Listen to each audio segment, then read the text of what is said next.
What are we in for in the fight to make the whole Mueller report public? Let's bring in Chris Daszak, former senior investigative counsel for the House of Representatives and former assistant attorney general with the New York State Office of Attorney General. So, Chris, Mueller, as we just heard, provides a confidential report, goes to Attorney General Bill Barr.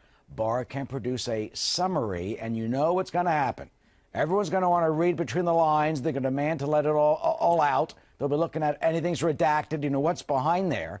I mean, this thing is going to get, questioned up the wazoo. You're right, Eric, and they're going to look between the lines. So I think what's going to happen is, rather than after it goes to Attorney General Barr, and he certainly has the legal authority to decide what he releases to Congress, but I think what's going to happen here, and this is related to what you said about reading between the lines, Congress, if Attorney General Barr decides not to release the report itself and just a summary, Congress will, and I think should, issue a subpoena for the report. If they issue a subpoena for a report, the key thing is obviously to redact anything that's classified. But other than that, this report should be public. The American people paid, I think, approximately $25 million for it. There were serious allegations made, and one way or the other, everybody should know. This report could turn out to show the allegations were that the president or people who work for him were somehow involved with collusion with the Russians. If that's the case, and this report demonstrates that, then that can be pursued one way. At the same time, it's important for the American people to know if there's nothing like that uncovered, and after almost 2 years and $25 million, if there's no evidence of that, the American people should know that too. And again, that could be obtained through subpoena by Congress. You know, critics will say, is there a collusion illusion, or is in fact that meeting in Trump Tower, where Don Jr. and others thought they were meeting with the Russian lawyer representing the government, as the email said, in support of Donald Trump for president, you know, how Mueller will come down on that, and whether or not that was, in fact, a meeting of collusion. Exactly. And the only way to get to the bottom of it is not the read between the lines, as you said, Eric. It's, you know, the American people, they can read the report themselves and make their own determination. So with respect to that meeting that you're referring to, or any other issue, including the Steele dossier, the role that played in this investigation, because he came out recently and said he didn't even confirm certain aspects of the information that ultimately found their way into a FISA warrant. So this isn't just about one thing or the other. This report should really shed light on everything rather than guessing games and rumors. And when you say everything, would that get into the funding of the Steele dossier? We've heard a lot about the DNC and Hillary Clinton's campaign and Perkins Co., you know, behind some of this, and supposedly the FISA court not being told about that. Sure, that's a key issue. When you go to the FISA court, a federal judge, and you ask that federal judge to listen to the conversations of Americans, that's a serious matter. And if part of that was based on information that was politically derived or derived for political purposes to hurt someone, then that should certainly be known. Meanwhile, this is not the only investigation ongoing. You have several others. Here's what Congressman Harley Ruda said about that.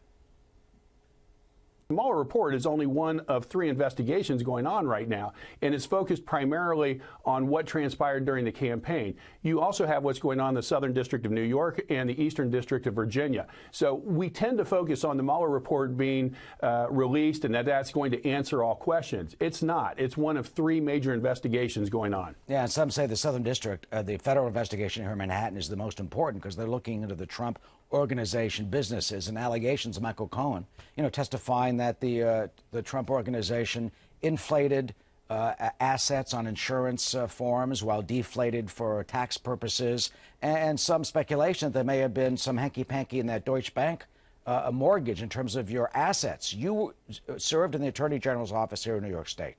There are charges already from the Manhattan District Attorney's office that have been filed against Paul Manafort.